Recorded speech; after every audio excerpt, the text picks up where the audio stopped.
కొండలరెడ్డి గుట్టల కొండల మీద పడ్డాడు. జగదీష్ రెడ్డికి సడన్గా 1000 కోట్లు వచ్చినాయి. ఆయన 1000 కోట్ల పెట్టుబడి పెడతాడట తెలంగాణలో. ఇంకో బామ్మరిదికి 1337 కోట్ల కాంట్రాక్ట్ నిన్న ముఖ్యమంత్రి గారు ఆయన డిపార్ట్మెంట్లోనే ఇచ్చిండు. ఇక మొత్తం ఎక్కడికక్కడ స్వైర విహారం చేస్తూ ఉన్నారు. ఇక్కడికి వచ్చిన మా అన్నదమ్ములు నేను అడుగుతా ఉన్నా, రంగారెడ్డి జిల్లా బిడ్డలు కానీ మేడ్చల్ బిడ్డలు కానీ నేను అడుగుతా ఉన్నా, ఇలా హైదరాబాద్లో రియల్ ఎస్టేట్ ఎట్లుంది? డమాల్ అయిందా? తెలుసు. రంగారెడ్డి జిల్లా వాళ్ళకి, మేడ్చల్ జిల్లా వాళ్ళకి, హైదరాబాద్ చుట్టూన్న జిల్లాల వాళ్ళకి తెలుసు.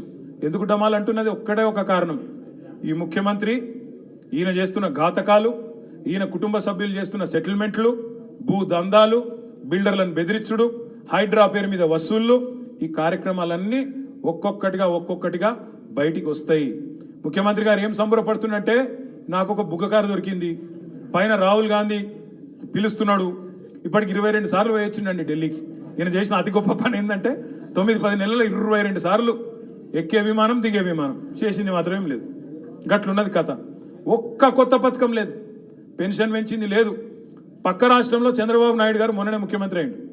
ముఖ్యమంత్రి అయిన వారం రోజుల లోపలనే చంద్రబాబు నాయుడు పెన్షన్లు పెంచిండు. మరి నాకు 10 నెలలు అయింది, నీకెందుకో పెంచేస్తలేదు? నీకెందుకో ఇచ్చిన మాట యాదికి లేదు? 100 రోజుల్లో చేస్తా అన్నాడా లేదా? 100 రోజులు అన్నాడా? మరి చేస్తున్నాడా? చేస్తలేడు. అందుకే నేను మీ అందరితో ప్రార్థించేది ఒకటే, మనకు తాత్కాలికంగా కొంత ఇబ్బంది ఉండొచ్చు, ఎమ్మెల్యే వేయండి కావచ్చు, గెలిపించిన కార్పొరేటర్లు కూడా కొంతమంది జంపు కావచ్చు, మీకు బాధ ఉండొచ్చు, కొంత ఇబ్బంది ఉండొచ్చు. కానీ నేను మిమ్మల్ని కోరేది ఒకటే, ఎలక్షన్లు వస్తాయి, మళ్ళా అల్టిమేట్గా ప్రజల తీర్పే శిరోధార్యం ప్రజాస్వామ్యంలో. అవి కార్పొరేషన్ ఎన్నికలు వస్తాయి. అదేవిధంగా శేర్లింగంపల్లి ఉప ఎన్నిక కూడా ఖచ్చితంగా వస్తుంది, మమ్మాటికి వస్తుంది. మీ దానిలోకెళ్ళే కొత్త వాళ్ళు ఎవరు రారు, మీ దానిలోకెళ్ళే ఒకరు తప్పకుండా ఎమ్మెల్యే అవుతారనే మాట కూడా నేను మీకు విజ్ఞప్తి చేస్తా ఉన్నాను. కార్పొరేటర్లు కూడా 10 మందిని, చాకుల్లాంటి కార్యకర్తలను, చాకుల్లాంటి నాయకులను, పోయినోళ్ళ జాగాలు కూడా 10 మందిని తప్పకుండా కొత్త కార్పొరేటర్లను చేసే జిమ్మదారి కూడా పార్టీదే, మేమందరం కూడా తీసుకుంటాం. ఇప్పుడే అక్క చెప్పింది, సబిత అక్క చెప్పింది, కృష్ణారావు గారు చెప్పినారు, మిగతా సోదరులు కూడా వేదిక మీద ఉన్న వాళ్ళందరం మీకు ఒకటే మాటిస్తా ఉన్నాం. శేర్లింగంపల్లిలో ఇంకొకడ హైదరాబాద్లో ఎక్కడ మీకు కష్టం వచ్చినా, ఎక్కడ మీకు ఇబ్బంది వచ్చినా క్షణాల మీద, ఎందుకంటే అందరం హైదరాబాద్లో ఉంటాం, క్షణాల మీద మీ దగ్గర గురికొస్తాం. తప్పకుండా అన్ని రకాలుగా మీకు అండగా ఉండే బాధ్యత మాది.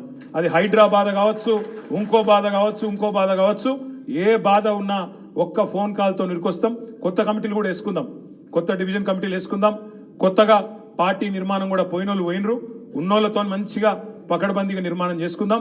కానీ కొంతమంది చెప్పంపుతున్నారు, ఇప్పుడే కృష్ణనే చెప్తున్నాడు, తప్పు చేసినామన్నా మేము, ఇలా పోయి బేకార్ అయిపోయింది కథ, మేము కూడా వస్తాం, జర మమ్మల్ని కూడా క్షమించండి, చేర్చుకోండి అని కొంతమంది చెప్పంపుతున్నారని చెప్పిండు. చూద్దాం, వాళ్ళు నిజంగానే బుద్ధిమంతులు, ఎవరైనా బుద్ధిమంతులు ఉంటే చూద్దాం. ఇక బుద్ధిహీనులు, పనికిరానోడు, మనకు ప్రజల ఆల్రెడీ కరసైపోయింది అని అనుకుంటే ఇడిచిపెడదాం. కానీ ఒకటి మాత్రం పక్క, ఇవాళ రాష్ట్రం మొత్తంలోని ప్రజలు, నిన్న మీరు చూసినారు, ఒక ముస్లిం సోదరుడు మాట్లాడుతున్నాడు నిన్న సోషల్ మీడియాలో, అన్నా కేసీఆర్ అన్నా आप याद आ रहे हमारे को, आप जल्दी वापस आओ, कहाँ भी है आप, जल्दी आना वापस, मैं ये लोग बहुत सता रहे हमारे को అని చెప్పి నిన్న ఒక ముస్లిం సోదరుడు మాట్లాడుతూ ఉన్నాడు. ఒక సోదరుడు జేసీబీ వచ్చి, బుల్డోజర్ వచ్చి ఆయనను కొట్టేస్తుంటే, ఇల్లు కొట్టేస్తుంటే ఆయన గట్టిగా ఆక్రందనలు చేస్తున్నాడు. అన్నా కేసీఆర్ అన్నా నువ్వు రావాలే, ఎక్కడున్నా మమ్మల్ని కాపాడాలని చెప్తా ఉన్నాడు. రాష్ట్రం మొత్తంలోని ప్రజలు కూడా కేసీఆర్ తిరిగి రావాలి అని చెప్పే రోజు ఎక్కువ దూరం లేదు, తప్పకుండా సందర్భం వస్తుంది. మళ్ళీ పేదల కండగా, మళ్ళీ హైదరాబాద్ ప్రజల కండగా బీఆర్ఎస్ఏ ఉంటుంది. ఈ గులాబీ కండువానే 10 ఏళ్ళు ప్రాంతీయ విద్వేషాలు లేకుండా, ఆంధ్ర తెలంగాణ ఫీలింగ్ లేకుండా, ఏ ఫీలింగ్ లేకుండా, ఎట్లా అయితే 9.5 ఏళ్ళు ఒక్క చిన్న గొడవ లేకుండా, చిన్న ఇరిటేషన్ లేకుండా, కర్ఫ్యూ లేకుండా, కల్లోలం లేకుండా, హిందూ ముస్లిం పంచాయతీ లేకుండా, అన్నదమ్ముల్లాగా ఎట్లయితే హైదరాబాద్లో బతికినామో భవిష్యత్తులో కూడా అట్లే ఉందాం. పేదవాళ్ళని కడుపులో పెట్టుకొని చూసుకుందాం, వాళ్ళని కాపాడుకుందాం, పెద్దవాళ్ళను, పెట్టుబడిదారులను కూడా తెచ్చుకుందాం. తద్వారా ఐటీ విస్తరణ కావచ్చు, ఇంకోటి కావచ్చు, అది మన వల్లనే సాధ్యమైతే తప్ప ఈ చిట్టినాయుడు అండ్ కంపెనీ వల్ల మాత్రం కాదు అనే మాట కూడా మళ్ళొక్కసారి మీకు తెలియజేస్తూ, ధైర్యంగా ఉండండి. డివిజన్ల వారీగా కార్యక్రమాలు తీసుకుందాం. మళ్ళా శేర్లింగంపల్లిలో కూడా డివిజన్ల వారీగా మీటింగులు పెట్టుకుందాం. మీ అందరికీ ఇప్పుడు కృష్ణారావు గారు, సబితక్క భోజనం కూడా ఏర్పాటు చేసినారు. తప్పకుండా అందరూ భోజనం చేయండి. తర్వాత నేను ఇక్కడ ఉంటే ఎక్కడ పోను, మంచిగా డివిజన్ల వారీగా అందరం ఫోటోలు దిగుదాం, మాట్లాడుకుందాం. ఎవరు ఎక్కడ పోయేది లేదనే విషయం కూడా రాగా నేను ఎందుకు చెప్పినా అంటే ఇక్కడికి వెళ్ళి కొంతమంది ఇప్పుడు నాకు ధన్మని దుంకుతారు నాకు తెలుసు, అందుకే చెప్పిన. అందుకే ఆ అర్రలు ఉంటాడా, మీరు మంచిగా భోజనం చేసి రండి.